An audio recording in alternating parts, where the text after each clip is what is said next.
যে সমস্ত ডকুমেন্টসগুলো ইন্টারভিউ এবং ভেরিফিকেশনের জন্য হাতের কাছে রাখবেন এখন থেকে গুছিয়ে, তার মধ্যে প্রথমেই যে ডকুমেন্টসটি রয়েছে সেটি হচ্ছে অ্যাডমিট অফ এসএলএসটি, অর্থাৎ এসএলএসটি পরীক্ষার জন্য যে অ্যাডমিট কার্ড আপনারা ডাউনলোড করেছিলেন ওয়েবসাইট থেকে, যে অ্যাডমিট নিয়ে পরীক্ষা দিয়েছেন, সেই অ্যাডমিট কার্ডটি অবশ্যই ভালো করে যত্ন করে রেখে দেবেন, কেননা সেই অ্যাডমিট কার্ড ছাড়া কিন্তু আপনাকে ইন্টারভিউ থেকে বের করে দেবে। 2 নম্বরে যেটা রয়েছে ইন্টারভিউ লেটার, অর্থাৎ ইন্টারভিউয়ের জন্য যে লেটার ওয়েবসাইটে আপলোড করা হবে, কারা কারা ইন্টারভিউয়ের জন্য যোগ্য, প্রত্যেক পরীক্ষার্থীর জন্য আলাদা আলাদা ইন্টারভিউ লেটার কিন্তু জারি করবে স্কুল সার্ভিস কমিশন, সেটা আপনাকে ডাউনলোড করে নিয়ে যেতে হবে। এই গেল 2টি বিষয়। 3 নম্বরে রয়েছে মাধ্যমিকের অ্যাডমিট কার্ড, ডেট অফ বার্থের জন্য মার্কশিট এবং সার্টিফিকেট। যদিও সার্টিফিকেটে ডেট অফ বার্থ দেওয়া থাকে, মাধ্যমিকের অ্যাডমিট, মার্কশিট, সার্টিফিকেট তিনটাকেই গুরুত্বপূর্ণভাবে কিন্তু আপনারা জোগাড় করে রাখবেন। এইচএসের ক্ষেত্রে অ্যাডমিট কার্ড লাগবে না, শুধু মার্কশিট এবং সার্টিফিকেট রাখলেই কিন্তু হবে। 5 নম্বরে রয়েছে গ্র্যাজুয়েশন। গ্র্যাজুয়েশনের অনেকের হয়তো মার্কশিট তোলা আছে কিন্তু সার্টিফিকেট তোলা নেই, আপনারা অবশ্যই ইউনিভার্সিটি গিয়ে আপনাদের সার্টিফিকেটগুলো তুলে নেবেন।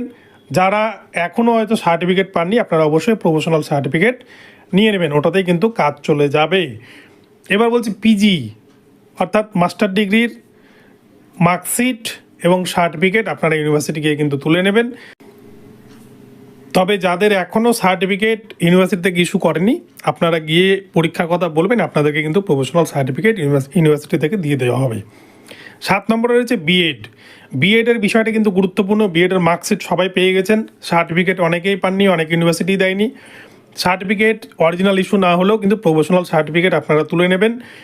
এবং এনসিটির যে কলেজটি রিকগনাইজড রয়েছে বা যে বছরে আপনি বিএড করেছেন, সেই বছরে কলেজটি যে এনসিটি অ্যাপ্রুভ ছিল, সেটা কলেজ থেকে কিন্তু আপনারা একটা প্যাডে লিখে নেবেন বা ওয়েবসাইট থেকে কিন্তু ডাউনলোড করা যায়, এবং আপনার কলেজের নামটি যে পেজে রয়েছে সেই পেজটিকে আপনারা প্রিন্ট আউট করে বের করে নেবেন এবং কলেজে গিয়ে টিআইসির বা হেড অফ দ্য ডিপার্টমেন্ট যিনি রয়েছেন বা প্রিন্সিপাল রয়েছেন তার সই সিগনেচার কিন্তু করিয়ে নিয়ে আসবেন।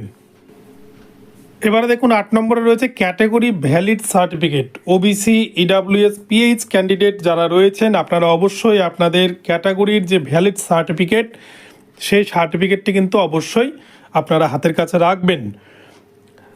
এবারে বলছে 9 নম্বরে এক্সট্রা কারিকুলার অ্যাক্টিভিটিস। যাদের এক্সট্রা কারিকুলার অ্যাক্টিভিটিস রয়েছে, এনসিসি বা স্পোর্টস বা মিউজিক বা ডান্স ইত্যাদি ইত্যাদি, আপনাদের যদি কোনো এক্সট্রা সার্টিফিকেট থাকে, আপনারা যদি সেই নম্বর পেতে চান, তার কিন্তু সার্টিফিকেট আপনাদের হাতের কাছে রাখতে হবে।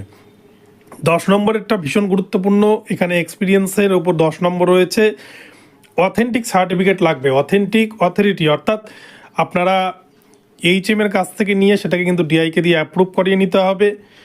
অনেকে হয়তো ডেপুটেশন ভ্যাকেন্সিতে কাজ করেছেন, আপনারা কিন্তু এইচএমের কাছ থেকে নিয়ে সেটা ডিআইকে দিয়ে অ্যাপ্রুভ করিয়ে নেবেন, তাহলে কিন্তু হয়ে যাবে। ডিআই অ্যাপ্রুভ না করলে কিন্তু সেই এক্সপিরিয়েন্স সার্টিফিকেট কাজে দেবে না।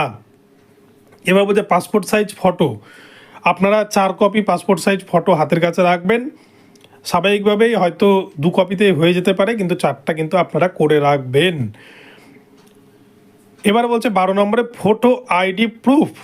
ফটো আইডি প্রুফ বলতে যে কোনো একটা আইডি প্রুফ, আধার কার্ড বা ভোটার কার্ড আপনারা কিন্তু হাতের কাছে রাখবেন, প্রত্যেকেরই আছে।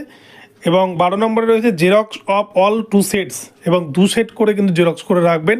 এগুলো আপনারা হাতের কাছে গুছিয়ে রাখবেন, যাতে ইন্টারভিউ নোটিফিকেশান দিয়ে দিলে আপনারা যাতে কোনো রকম সমস্যায় না পড়ে।